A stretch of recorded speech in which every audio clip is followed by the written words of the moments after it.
ఏమండి మన ఇద్దరం ఒక పందెం వేసుకుందామండి. ఏంటే నువ్వు నాతో పందెమంటావు? నేను పందెంలో కింగ్ తెలుసా?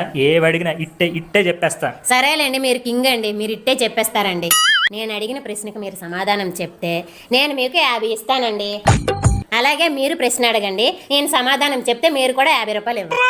నా ప్రశ్నకి గనక నువ్వు సమాధానం చెప్తే నేను 50 కాదే నీకు 500 ఇస్తాను. సరే అడగండి. ఈ రోజుటికి రాష్ట్ర జనాభా కరెక్ట్ గా ఎంత ఉంది? ఏమోనండి, నాకు తెలియదండి. నేను ఓడిపోయాను, 50 తీసుకోండి. అది నాతో పందెం వేస్తావా నువ్వు? సరే ఇప్పుడు నువ్వు అడుక్కోవే. ఒక జీవి ఉంటుందండి. రాత్రి అయితే 2 కాళ్ళండి, పగలైతే 3 కాళ్ళండి. ఏంటో నా జీవి, నాకు తెలియదే. అయినా ఇలాంటి క్వశ్చన్ అడిగావంటే 500 ఇవ్వండి, 500 ఇవ్వండి. ఇక సరే గానీ ఆ జీవి పేరేంటే? ఏమోనండి, నాకు తెలీదు. నేను ఓడిపోయానండి. ఇదిగోండి 50 రూపాయలు.